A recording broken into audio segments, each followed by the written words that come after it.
Bonjour tout le monde, bienvenue à cette nouvelle séance de lecture de premier chapitre. Et pour ceux qui ne me connaissent pas, moi c'est Christine, je suis la créatrice du blog Porte Épique et je fais la promotion de livres de science-fiction, de fantasy, de fantastique, bref, de tous les genres de l'imaginaire. Alors aujourd'hui, ce qu'on va lire, c'est le Routine Epsilon de Guillaume Montel, qui est le premier tome de la trilogie Le cycle d'Hélios. Bien, pour ceux qui se le procurent dans le et le résumé va comme suit. Routine Epsilon. Mesure d'urgence déclenchée lorsque l'intégrité de la station est compromise. Après 2000 ans à sillonner l'espace, la station Helios entre en orbite autour de la Terre, de la planète Eldir, la nouvelle maison de l'humanité. À la surface du vaisseau, les préparatifs de la célébration vont bon train. Les plus téméraires entameront la plus longue ascension verticale de toute leur vie pour y assister. Anna Freeman habite dans la première strate. Son voyage vers la surface ne durera que quelques heures. Mais un grave incident va couper court aux festivités. Pour Anna, cela marque le début d'un plongeon vertigineux à travers les méandres de béton et d'acier d'Hélios, mais aussi au sein des rouages d'une république gangrenée par le mensonge, l'avidité et la trahison. Ses mésaventures aux frontières du réel la conduiront à découvrir les secrets les plus gardés de l'art stellaire, au point de remettre en cause sa propre existence. À propos de la trilogie, Le cycle d'Hélios est une trilogie de science-fiction captivante et accessible. Sa trame narrative, qui fait la part belle à l'aventure, à l'immersion et à la découverte, se veut digeste et sans détour. Mais les habitués du genre ne seront pas en reste, car vous trouverez aussi des personnages attachants, des rebondissements et une intrigue complexe qui vous aidera en haleine jusqu'à la dernière page. Si vous êtes confronté à un mot inventé ou à un nom prof que vous ne reconnaissez pas, ne vous inquiétez pas. Un lexique vous est proposé à la fin de chaque tome pour vous aider à mieux comprendre ce monde rempli de technologies avancées, de cultures fascinantes et de mythes ancestraux. À propos de l'auteur, les mondes imaginaires m'obsèdent depuis toujours. Jack Vance fut l'un des premiers auteurs à me faire découvrir la science-fiction avec son exotique cycle de Chai, mais c'est aussi la culture populaire qui m'inspire en permanence, que ce soit à travers des livres, des films ou des jeux vidéo. Après une tentative de fanfiction dans l'univers du jeu Fallout, je retourne à l'écriture 12 ans plus tard pour m'exprimer et partager mes idées, mais aussi pour rendre hommage à ce genre que j'affecte. Alors, on va aller lire les extraits qui sont disponibles pour Routine Epsilon, ou Epsilon, je sais pas comment qu'on... ouais, fait que ça. Commencer par le prologue. L'air recyclé des dortoirs, bien qu'inodore et stérile, offrait une fraîcheur agréable. Et il possédait cette faculté de raviver en elle quantité de souvenirs comme cette fois où Célène, sa camarade de chambre, lui avait relaté son voyage vers les strates équatoriales. Ou encore la voix doucereuse de Méilune, lui racontant une histoire pour s'endormir. Méilune. Pourquoi lui avait-elle donné rendez-vous ici alors que la classe venait tout juste de se terminer? Ce n'est pas le moment d'aller se coucher, remarqua Anna du haut de ses 13 ans pendant que sa tutrice s'affairait dans la pièce commune. Cette dernière déclara d'un ton affectueux, matiné d'une once d'hésitation. Le temps est venu pour moi de te dévoiler un secret à propos de ton identité. De mon identité? Assise sur le rebord de son lit, Anna cessa subitement de faire rebondir ses jambes sur le moule en plastique se servant de sommier. Connais-tu l'origine de ton prénom? Demanda Méilune à celle qu'elle chérissait tendrement depuis plus d'une décennie. L'ordinateur me l'a donné, hésita la fillette en haussant les épaules. Pas exactement, corrigea cette tutrice en entrant dans la chambre, munie d'un livre en papier véritable, objet rarissime dans la station. Que veux-tu dire par là? Ce prénom, c'est moi qui l'ai choisi. La jeune pupille faillit s'étouffer avec sa salive. Mais cela va à l'encontre des règles du centre. Méilune s'amusa avec la candeur de l'adolescente. Allons, ne me dévisage pas ainsi. L'ordinateur a dysfonctionné au moment de t'attribuer un prénom. Quelqu'un devait corriger cette erreur. Moi, en l'occurrence, la responsable du régulateur. Pour revenir au code de régulation des naissances, Tante May, je ne veux pas qu'il t'envoie en prison vide. La mère de substitution se pencha légèrement. Ses joues blêmes accrochèrent le halo bleuté à Héridien, tandis que ses yeux s'effacèrent dans l'ombre, ôtant subitement toute la douceur de... Personne ne le saura jamais, affirma-t-elle d'un ton glace. Et puis, sais-tu seulement ce qui arrive au sang? Ce terme n'existe pas, tu viens de l'inventer, s'indigna Anna en roulant des yeux. Et Lune ricana. Elle savourait les derniers instants de complicité avec sa fille adoptive. Cela se pourrait. Une larme qu'elle tenta d'effacer ruissela jusqu'à ses... Pourquoi pleures-tu? Tu es devenue une jeune fille pleine de ressources. Cela signifie qu'il n'y a plus rien que je puisse te transmettre, hormis ceci. Elle s'installa à côté d'Anna, puis déposa délicatement l'ouvrage finement travaillé sur ses genoux. Sur la couverture du livre, on pouvait lire en capitale Anaïs, la valeureuse, conte et légende de la mythologie éléenne par Elias Fagor. De la lettrine partaient de longues et voluptueuses arabesques, lesquelles s'entremêlaient avec les caractères du titre à la manière de plantes grimpantes. À en croire l'inscription en bas de la couverture, l'ouvrage datait de l'an 641 du calendrier éléen. Le récit originel remontait à plus d'un millénaire. Le livre, quant à lui, semblait neuf, sans doute une réédition récente. Ce recueil provient de la bibliothèque du culte, fit remarquer Anna en contenant son immense détresse. Bien qu'elle s'y attendît depuis plusieurs mois, l'annonce de leur séparation était un véritable crève-cœur. Tu ne m'as jamais parlé de ta foi. Mes parents vénéraient les dieux unimondiens. J'ai baigné dans les récits de Lycène et de Caar, mais j'ai cessé de croire en leur véracité au fil des années. Cependant, tu n'as pas besoin d'éprouver de la piété pour apprécier cette merveille. Elle tapota le livre du plat de la main. De quoi parle ce livre? D'une déesse jadis humaine que l'on nomme Déhydre. Déhydre, quel joli mot. Les Déhydres font partie des êtres inférieurs qui ont acquis assez de pouvoir pour rivaliser avec les dieux cosmiques, les Hydres. Certains héros des légendes égalent même les grandes Sun. Anna ouvrit de gros yeux ronds, révélant au passage la pigmentation irrégulière de ses iris. Est-ce le cas d'Anaïs? Bien sûr, c'est elle qui m'a inspiré ton prénom. Veux-tu que je te lise un passage? Ah oui, tante May, s'empressa de répondre Anna en l'étreignant de toutes ses forces. Maylune ajusta les mèches de sa chevelure argentée, prit une bonne inspiration, ouvrit le livre à la première page, puis commença sa lecture. L'histoire se déroulait dans un monde imaginaire lointain. Elle parlait d'Anaïs, une déesse ou déhydre, qui se languissait dans une suite ornée de trophées de ses batailles passées. La déesse semblait obsédée par son monde natal, un lieu noir empli de lanternes réconfortantes. Cela n'échappa pas à la fillette, laquelle s'écria cette région à laquelle pense Anaïs, c'est notre univers. La Terre lui manque tout juste. C'est un peu comme le mal de l'espace pour nous. Bien. Et Lune reprit la lecture. Le passage suivant décrivait comment la déhydre prenait à s'échapper de sa réalité, projetant son esprit à travers d'autres univers. Anna n'en rata pas une miette. Ça te plaît? Continue. Je veux savoir pourquoi elle veut penser à autre chose et ce qui la tracasse. D'accord. Après avoir décrit plus en détail le lieu de vie de la déhydre, le chapitre s'attardait sur le physique de cette... Anna s'identifia immédiatement. Les cheveux d'or, comme moi! Une heureuse coïncidence. Cependant, elle n'a pas tes yeux. En référence aux taches hétérochromes qui parsemaient ses pieds, allant de l'ambre au gris sans... Connaissais-tu mon apparence lorsque tu m'as prénommé? Non, il est interdit d'accéder à ce genre d'informations avant la naissance. Où me trouvais-je? Voilà. La suite fut plus compliquée à suivre pour la jeune fille. Le livre s'attardait sur le paysage que contemplait la déesse Ménage. Des noms alambiqués de races et même d'espèces d'animaux imaginaires se mélangèrent dans son esprit, lequel tentait tant bien que mal de se rattacher à quelque chose de fait. Elle interrompit sa... Tout semble si compliqué dans le monde d'Anaïs, et ces tours sombres me terrifient. Détrompe-toi. Dans la mythologie argienne, Car a créé le royaume de Naminos, la planète où habite la déhydre, pour accueillir les populations opprimées de l'Unimonde, à commencer par les photonides, enfermés dans un trou noir par son vil frère, quelque part dans notre galaxie. Cet endroit est un vrai paradis. La pupille de la station se concentra un instant avant de récapituler.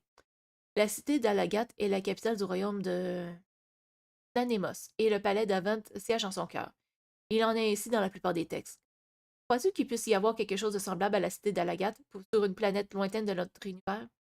Et toi, quel sentiment t'habite? Je n'en sais rien, mais je l'espère. Une rêveuse, comme sa tante. Bien, pour la suite, tu devras mûrir un peu. Encore quelques pages, s'il te plaît. Voyons voir. On peut terminer sur sa rencontre avec Lycène. Le récit prenait désormais une tournure plus sombre.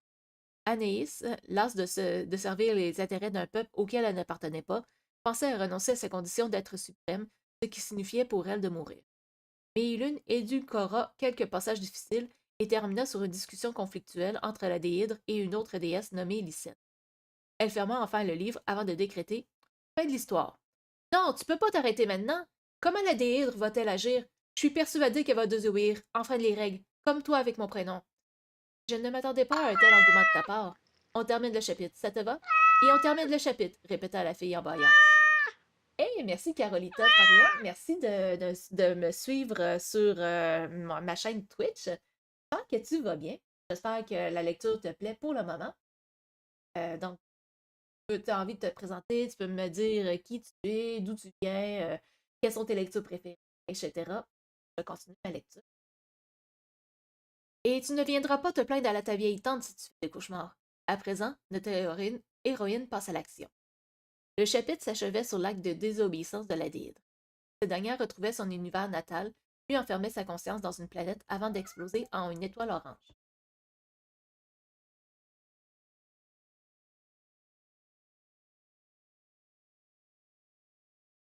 Cette fin absorba Anna à tel point que Meilun pouvait presque apercevoir les reflets orangés de l'astre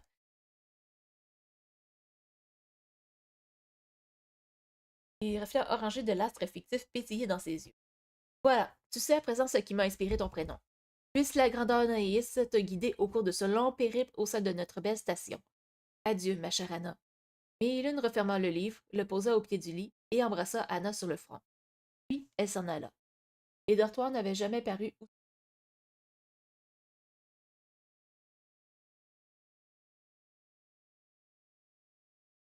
Chapitre 1. Croiseur interstellaire H1C2 695, 16 octobre 2038 H. L'intricum d'Anna Freeman, médecin généraliste du quartier 11, se mit à émettre de sons graves par intermittence, le bruit caractéristique d'un appel d'urgence. Je prends celui-là, signifia-t-elle en s'adressant à Lloyd. L'afficheur de l'appareil indiquait que la communication provenait d'une société nommée AdCorp, située dans la strate supérieure. Cabinet de la Dr. Freeman. Bonjour, ici la société AdCorp du quartier 12. Nous avons besoin d'un médecin en urgence, résonna la voix stridente d'une femme en détresse. Que s'est-il passé? Notre androïde domestique est entré dans une rage inexpliquée. Un employé a été blessé. Votre androïde? Madame, tous les services de proximité sont occupés. Dépêchez-vous. Gardez votre calme. Je pars immédiatement. Merci. À tout de suite. Encore secouée par la virulence de son échange avec la secrétaire d'AdCorp, Anna s'empressa de localiser l'entreprise depuis la console informatique de son cabinet. Qui me dit bonjour et merci pour l'accueil. Je suis française, je découvre ton compte. Merci pour ce que tu fais. Merci à toi aussi. Alors, j'espère que tu vas apprécier mon compte. C'est ça, je fais la lecture de livres de science-fiction, de fantasy. Dans le fond, je lis les premiers chapitres de livres de science-fiction, de fantasy, de fantastique, tout ce qui est dans les genres de l'imaginaire. Puis j'ai un blog sur le world building aussi, donc c'est pour ça qu'il y a le même nom. C'est ça qui tire mon nom de ma chaîne Twitch, c'est Porte Épique, mon blog, sur les conseils de world building, la construction de mondes fictifs, si jamais tu as envie de regarder ça tantôt. J'ai aussi un compte Instagram si jamais tu as envie de me suivre. Et aussi, je suis plus active par là aussi. Et sinon, ajouter. Non, c'est ça, je fais plus tard le soir, habituellement, des fois, je fais du jeu de Dragon Age Inquisition présentement. Je suis aussi en collaboration avec des amis d'accro des jeux live qui, eux, jouent à Hell and Tale Tavern. Donc, on gère une petite taverne, on fait des quêtes, on prépare des repas, on fait des chambres pour l'auberge, l'auberge taverne. Donc, c'est un jeu quand même assez amusant. C'est très chill, comme on dit, très relax. Alors, je vais poursuivre ma lecture. Voyons voir. Ses doigts dansèrent avec souplesse au-dessus du clavier à projection ionisée et le résultat ne tarda pas à s'afficher. AdCorp. Il s'agissait d'une PME spécialisée dans le marketing, plus particulièrement dans les spots holographiques implantés en périphérie du quartier 12. Les locaux se situaient assez loin. Elle prépara son sac à dos à la va-vite, puis quitta son cabinet pour se rendre sur les lieux. Avant que la porte coulissante ne se referme, elle adressa un mot à son collègue Lloyd, un androïde de classe médicale avec qui elle partageait son... Je pars en intervention à Q12. À Q12. Theo, s'étonna le robot humanoïde en mimant l'expression de la surprise à la perfection. Pas le choix. D'après mon interlocutrice, des urgentistes manquent à l'appel. Je te laisse t'occuper de mes prochains rendez-vous. Elle se garda de lui parler de l'androïde. Pas l'occasion de voir de nouvelles têtes. Je redirigerai tes sollicitations vers les médicentres appropriés pour éviter d'être débordé. Bonne idée. T'excuseras de ma part auprès de Madame Nagaski. Son rendez-vous se tient à 10h15. Dis-lui que j'ai été réquisitionné. Tu sais comment elle est. Les robots suscitent une peur légitime, répondit Lloyd, sans aucune forme de malveillance. Je veillerai avec soin à la satisfaction de Madame Nagaski. Merci, Lloyd. Je finirai plus tard si nécessaire. Préviens-moi si tu as besoin d'aide. Je prends mon intricom. Les pupilles de l'androïde virèrent au blanc, signe d'un processus de réflexion avancé. Attends, avant de te précipiter là-haut, je pourrais essayer de contacter un Midibot. Anna hocha la tête en guise d'approbation. Lloyd interrogea son programme interne de communication quantique et lança simultanément un appel pour chaque unité robotique inoccupée.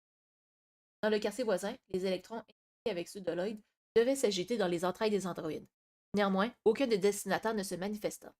Lloyd interrompit la liaison. C'est inhabituel, confia-t-il. Aucun d'entre eux n'est en mesure de répondre. Étrange. Q12 ferait-il face à une situation critique? Elle dégaina son intricom, puis clama avec soulagement. Pas d'autre de quarantaine à l'horizon. Son collègue androïde replongea en état de transe. Je détecte un taux de panne anormalement élevé chez mes congénères des 5e et 6e étages. Les unités opérationnelles ont sans doute dû se voir confier d'autres missions vitales, empêchant ainsi leur intervention sur le canal d'urgence médicale. Lloyd faisant preuve d'une efficacité déconcertante, presque agaçante par moments. Cependant, cela constituait sa raison d'exister, une capacité d'analyse exceptionnelle surpassant de loin celle des humains. Dans ce cas, en avant pour Q12, lança-t-elle en tournant les talons. La porte de métal s'escamota par le haut dans un léger souffle et le calme du cabinet laissa place à l'atmosphère pesante des galeries de transit. En dehors des lieux de vie ou de la surface, l'architecture de la station spatiale se voulait fonctionnelle et les tunnels piétonniers n'inspiraient guère leurs usagers. Ils prenaient la forme de longs conduits parsemés de portes, de sas, de vantaux et de terminaux informatiques. Pour des raisons d'économie d'énergie, l'éclairage n'émettait qu'une lumière tamisée. Le chauffage réduit à son strict minimum. La température de l'air excédait rarement les 10 degrés Celsius, ce qui dérangeait peu la Dr. Freeman, habituée de sa naissance aux rigueurs de la station.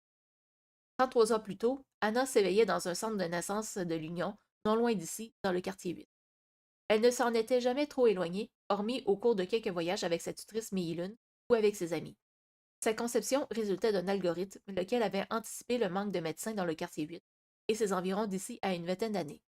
Bien sûr, elle avait eu le choix de son destin, car Helios ne s'apparentait pas à une dictature, loin de là, mais ce parcours lui convenait. Ainsi, elle fut conçue dans les entrailles d'une mère artificielle, puis avait grandi avec d'autres pupilles de l'État que l'on nommait usuellement Espoir. Cela faisait d'elle une pure souche, une habitante des strates polaires, au plus proche de la surface. Au-dessous d'elle vivaient les îles des strates tropicales, encore plus bas les Tales, les strates équatoriales. Ces trois groupes géographiques représentaient le peuple d'Hélios, les et les Léens.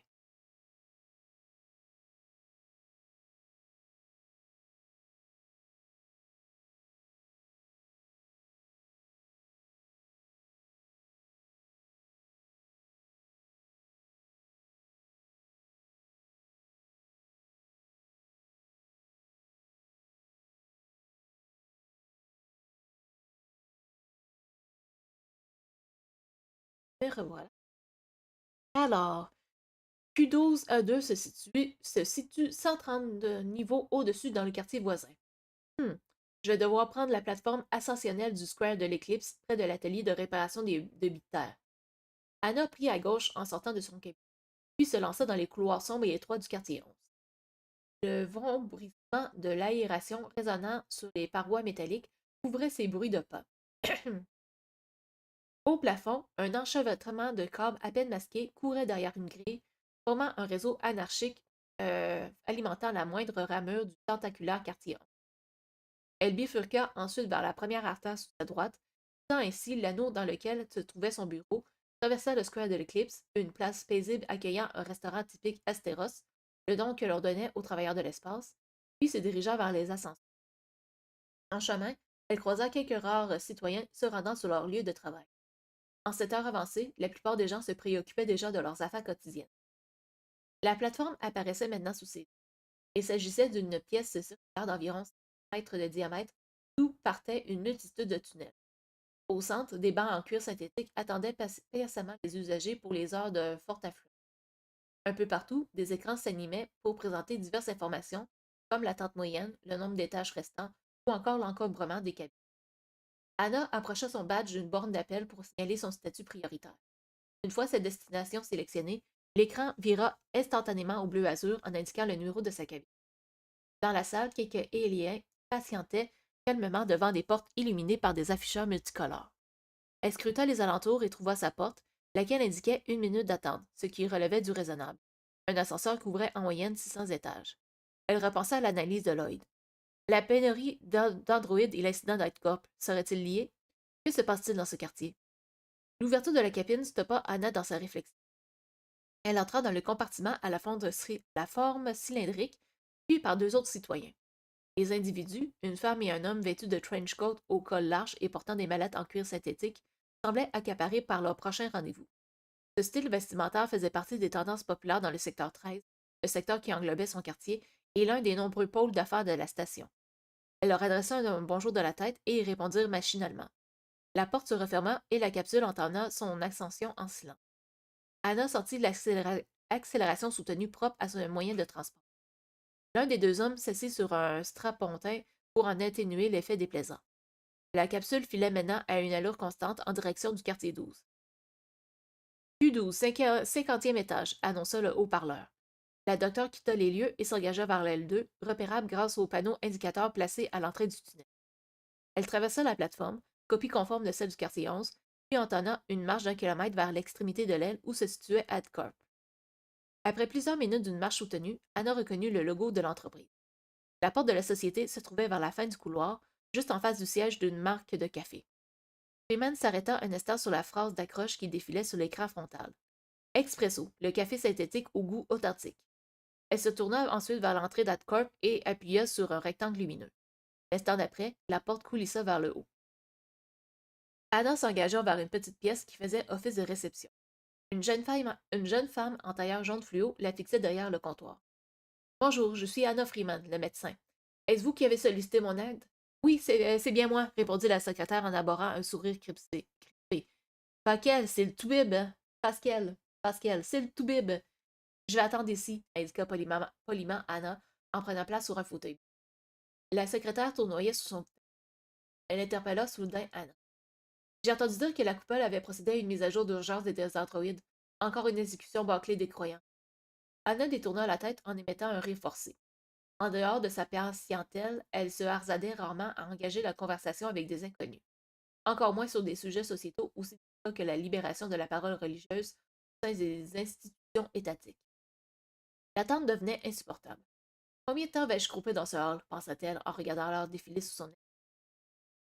Votre collègue n'avait-il pas besoin de soins urgents? S'enquit-elle en désignant le rideau anti-bruit qui séparait le hall du reste des locaux. La secrétaire apostropha Pascal pour la seconde fois, en vain, puis déclara enfin.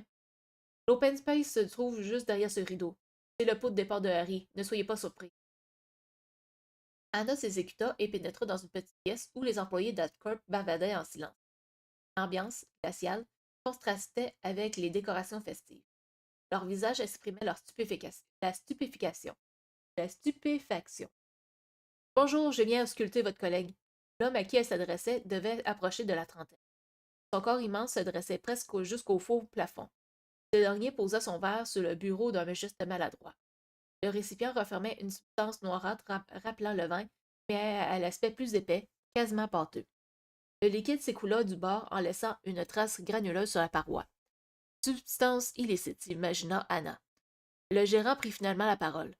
On les a cantonnés dans les WC. Et il indiqua fébrilement une porte du doigt. Avez-vous confiné votre collègue avec l'androïde défectueux? Un sourire nerveux éclaira son visage d'un bref éclat. Ses batteries sont à plat, vous ne craignez rien. J'espère que vous dites vrai. Anna s'approcha des sanitaires. C'est le médecin, puis-je entrer? Personne ne manifesta. L'instant d'après, un râlement guttural retentit derrière le mur. Elle entr'ouvrit prudemment la porte, non verrouillée. La silhouette d'un homme se dessina peu à peu dans la pénombre. Il se tenait debout, adossé à la cloison, soutenant son poids avec peine. Sa respiration, éprouvante, sifflante, laissait présager de la gravité de son état. Rien ne témoignait en revanche de la présence du synthétique. Monsieur, depuis quand êtes-vous dans cet état? Où est passé le robot? Elle posait ses questions tout en sortant du matériel de son sac à dos. Stéthoscope, thermomètre infrarouge, tensiomètre. L'autre ne réagissait pas. Les seuls sons qui sortirent de sa bouche se réduisaient au souffle saccadé de sa respiration sifflée, quasi graissante. Anna alluma. Horreur. Du sang avait éclaboussé le local des murs jusqu'au plafond. Un sang épais, foncé, comme s'il avait eu le temps de coaguler.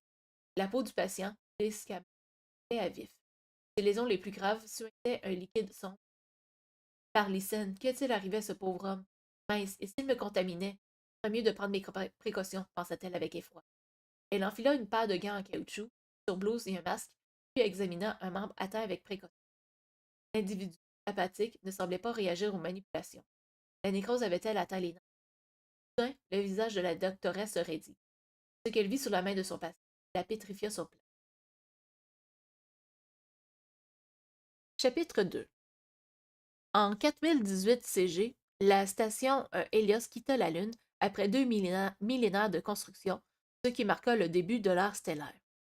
Avec l'avènement des technologies quantiques et les découvertes majeures sur la nature de l'univers, avec la science comme pilier de l'éducation et la lutte féroce de l'Union contre les idéologies régressives, les anciennes religions laissèrent place à une nouvelle forme de spiritualité.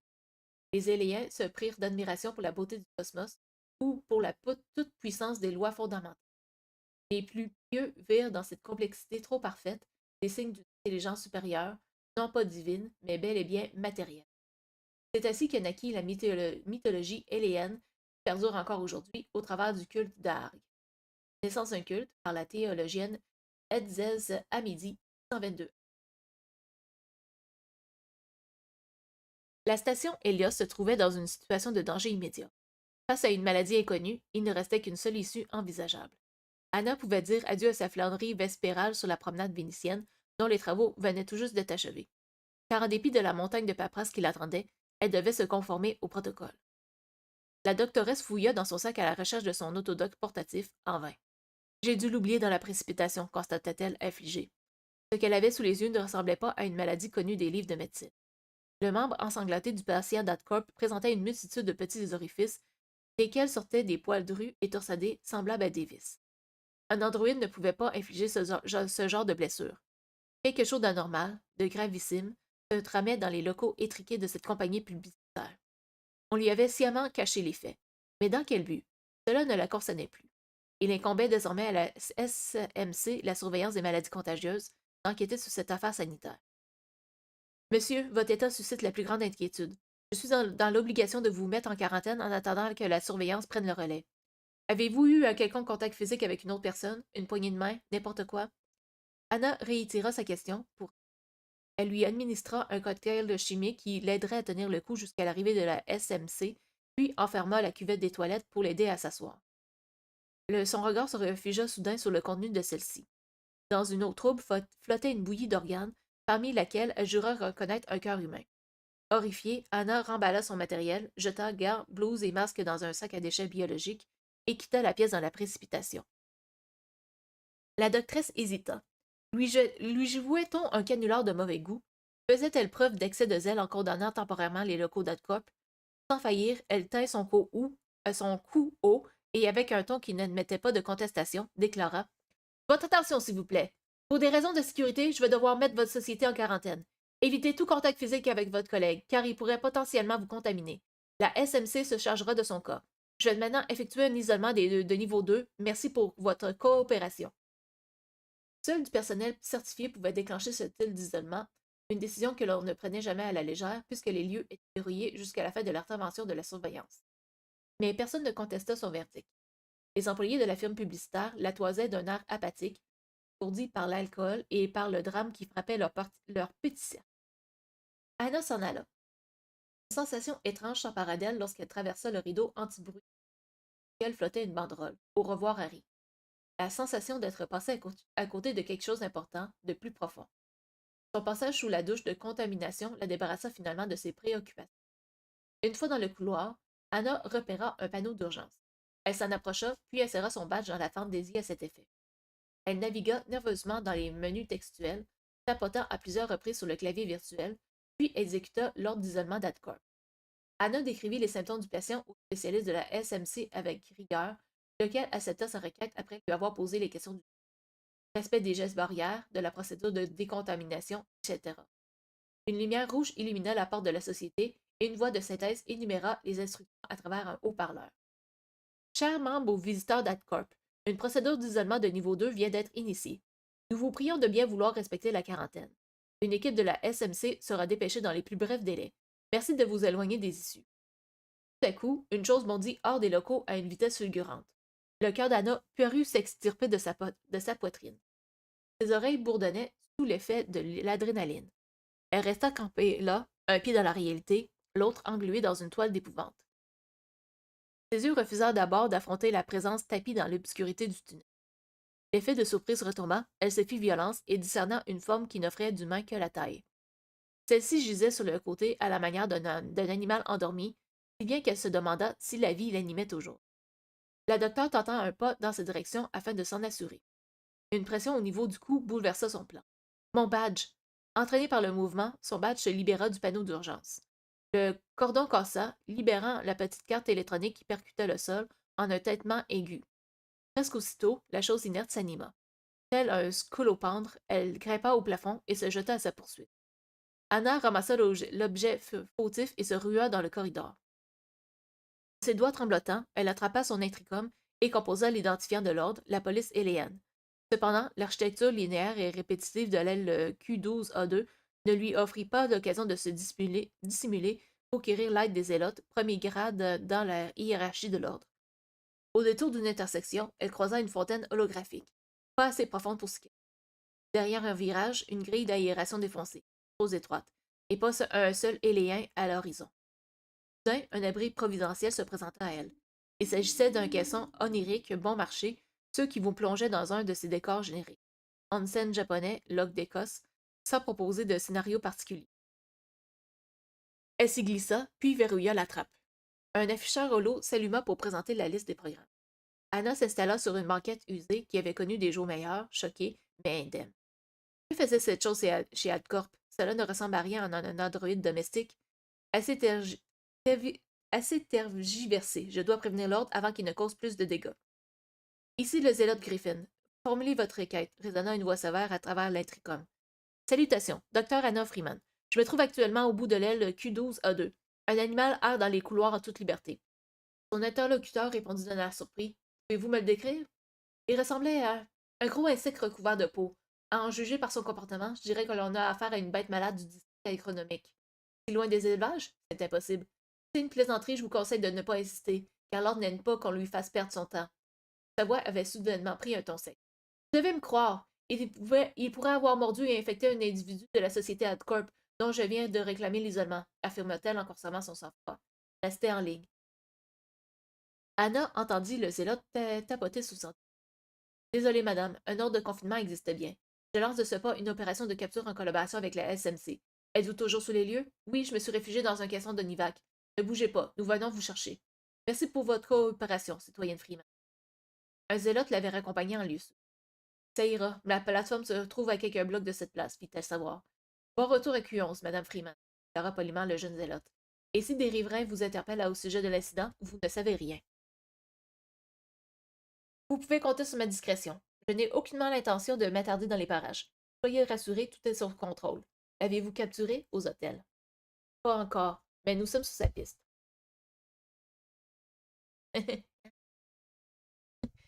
Un responsable de chez Minalis, une corporation minière dont le siège se situe non loin d'Adcorp, dit avoir aperçu une bête à l'allure insectoïde. C'est elle, cela ne fait aucun doute. Il a également rajouté qu'elle se déplaçait à la manière des astromobiles articulés qu'il emploie sur les chantiers. Ces chantiers. Maintenant que vous le dites, sa démarche portait en elle quelque chose de mécanique. Encore merci et bon courage pour la capture. Son seul souhait consistait désormais à retrouver un cadre familier, loin d'Alcorp et de cette expérience malencontreuse. L'écran. L'angoisse de se retrouver nez à nez avec la créature ne la quittait plus. L'atmosphère surréaliste de l'entreprise de marketing la pourchassait. Elle se mit à trottiner. Ses mains moites capturaient le froid qu'elle ne parvenait plus à chasser par la simple volonté. Les fourmillements envahirent ses doigts endoloris. Que lui arrivait-il? Faisait-elle l'expérience des premiers symptômes de ce maladie inconnue? Vite, ma température, pensa-t-elle en dégainant son thermomètre infrarouge. Pendant que... Non, Link, touche pas à mon micro. Pendant qu'elle peinait à obtenir un résultat clair, Un membre de la SMC en combinaison intégrale apparut à l'autre bout du couloir. Non, pas ça. L'individu, engoncé dans sa combinaison jaune, marchait résolument vers elle. Euh, Derrière sa visière de protection se devinait un masque à gaz aux courbes mortifères. Il vient pour moi. Ils vont me mettre à l'isolement, déplora Anna, tentée par l'envie déraisonnable de prendre ses jambes à son cou devant un agent de l'une des institutions les plus redoutées d'Elios. Son thermomètre lui en tomba des mains. Il roula sous les bottes du kidam. Ce, ce n'est qu'un malentendu, balbutia-t-elle en enfournant l'objet du délit dans sa trousse. Écartez-vous de là, s'écria l'espère de la SMC d'un ton menaçant avant de s'engouffrer dans un appartement dénué d'éclairage. Anna obéit et recula d'un pas. À l'intérieur, l'individu en combinaison semblait nerveux. Tommy a crié en direction de la pièce voisine. Tommy, t'en es où avec l'alimentation? À peine avait-il terminé sa phrase que des cliquetis résonnèrent dans toutes les cloisons, comme si des dizaines d'appareils se remettaient en route simultanément. Un silence s'installa, puis un frémissement envahit l'édifice et le vestibule s'éveilla. Au milieu d'un amoncellement de verres brisés gisait un corps inerte au teint grisâtre, duquel s'échappait un sang épais et noir. Se pouvait-il que la bête ait fait une autre victime? L'homme en combinaison boucla le périmètre sans daigner lui fournir d'explication. Elle dut se résoudre à quitter Kudo. De retour à son bureau, elle s'empressa de narrer ses péripéties à Lloyd. Dit qu'ils dissimulaient illégalement un animal? Penses-tu qu'ils ont tenté de camoufler leur écart en attaque d'androïdes? La détention d'un animal de compagnie est sévèrement punie. Ils n'avaient pas anticipé que leur cadeau de départ allait dévorer leurs collègues.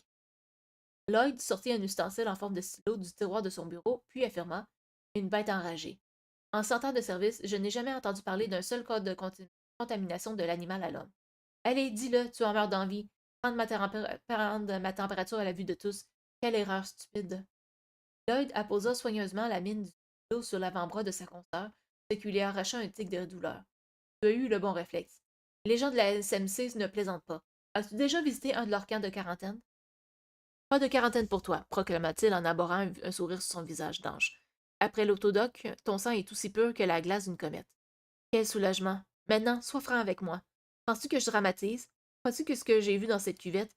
Tu es encore tout chamboulé par une expérience nouvelle, inédite, une réaction typiquement humaine. Je suis pas d'humeur à plaisanter, maugréa-t-elle en s'enfonçant dans son siège. AdCorp devait être mise en quarantaine. Les maladies contagieuses, c'est du sérieux.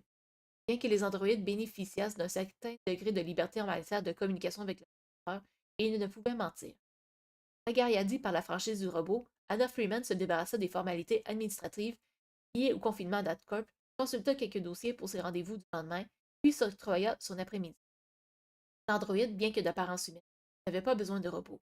Il allait assurer la garde jusqu'à son retour. Chapitre 3. Elios est une technocratie au sein de laquelle 6 entités indépendantes se partagent le pouvoir, les loges. Une loge est constituée d'un archonte, lequel veille à la bonne exécution des lois, ainsi que d'un ensemble d'héliomètres, spécialistes au rôle consultatif et législatif formant le Parlement. Les archontes débattent de l'avenir de la station en lors du Conseil suprême d'Iris. L'élection d'un nouvel archonte a lieu une fois par an au cours de l'Ayad du Retour. Les mandats sont reconductibles. Les deux loges les plus notables sont l'Ordre, la Force armée d'Hélios et l'Union, qui occupent des affaires touchant à la vie quotidienne des citoyens. En raison de leur rôle prépondérant au sein de la station, ces deux-là portent le nom d'intendant d'Hélios, appellation fort usitée mais non officielle. Extrait 1 de l'holo-publication Hiérarchie des loges par l'historienne et sociologue Michel Desmer, 2034H. Anna vivait 23 niveaux au-dessous de son lieu de travail, dans l'un des dortoirs du quartier 11. Ici, la végétation prospérait dans de vastes espaces jouissant d'un air frais et vivifiant. Les dortoirs s'enfonçaient profondément comme des puits qui transperçaient Hélios de part en part. Cette architecture permettait aux habitants de ne pas souffrir de la sensation d'écrasement qu'ils subissaient partout ailleurs dans la station et de profiter de la lumière naturelle de l'étoile qui brillait en son centre. À la base de ces lieux de vie chaleureux, une vitre d'1 kilomètre d'épaisseur faisait office de protection contre le rayonnement du cœur en fusion. Son opacité variait tout au long de la journée pour recréer le cycle jour-nuit terrestre afin de ne pas perturber l'horloge biologique ancrée depuis toujours dans les gènes humains. La doctoresse entra par un sas qui donnait sur une large passerelle en façon, surplombant ainsi des milliers d'habitations. Bien que son logement fût situé une dizaine de paliers plus bas, elle se plaisait à faire la route à pied depuis un niveau supérieur, pour se changer les idées après une longue journée passée à arpenter les sinistres galeries. Comme à ses habitudes, elle se pencha sur la rambarde pour observer ce lieu insolite qui fourmillait de vie.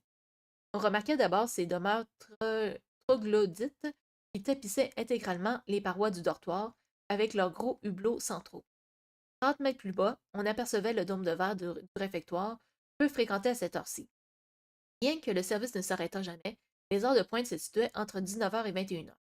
Les lieux semblaient calmes et paisibles, mais parfois un androïde occupé à replacer une chaise ou à essuyer une tache réfractaire venait briser cette monotonie. Enfin, les parcs apparaissaient comme des arbres de verdure dans ce monde artificiel. On y voyait les enfants courir et les couples s'allonger sur l'herbe fraîche entretenue quotidiennement par les androïdes. Anna sentit un courant d'air lui caresser le cheveu. Dans les dortoirs, la vitesse du vent dépassait rarement celle d'une légère brise. Après une pause revigorante, elle continua sa descente pour rejoindre la plateforme qui menait à son appartement. La doctoresse emprunta une passerelle et se retrouva sur l'allée circulaire, appelée dessertoir, puis marcha quelques mètres avant de retrouver son chez. Elle approcha son badge de la porte qui coulissa instantanément, puis rentra enfin chez elle, soulagée. L'entrée donnait sur un salon. L'entrée donnait sur un salon chaleureux, baignant dans la lumière des réflecteurs. L'atmosphère générale se caractérisait par un style épuré. Plafond blanc, mur blanc laqué. Adossé à la cloison extérieure, un bureau en matière plastique imitant l'aspect de les latex accueillait le terminal informatique. Derrière lui se dessinait le grand lot circulaire au revêtement à opacité contour. Le reste du salon comprenait une table suspendue amovible, une cuisine d'appoint, un canapé moulé à même le sol et un dispositif holographique. De l'attention. Anna s'avachit sur le canapé profondément. Elle ferma les yeux sans parvenir à se détendre. Elle effleura un cadran lumineux au bord du sofa, laissant apparaître un petit hologramme. Des mots défilaient. Ferme, moelleux, onctueux. Elle valida finalement onctueux. La texture du divan se détendit, ondoya comme un liquide, faisant délicatement flotter Anna. Elle s'assoupit, puis tomba de sommeil. Quand Freeman ouvrit les yeux, la luminosité avait viré au rouge orangé, signe qu'il devait être aux alentours de 20 heures. Elle regretta de s'être laissée aller ainsi, car le premier service du soir avait démarré depuis une heure. Dans un élan de vaillance stimulé par la faim, elle s'estirpa du canapé. Non, Link! Aide! Non, pirate. Non, non, non.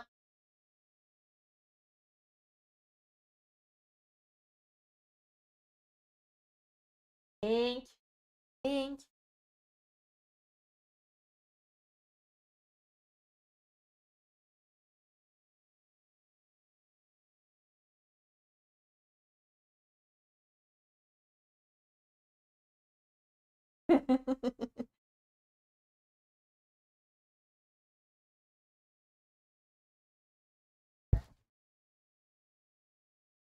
Salut les shooters, comment vas-tu?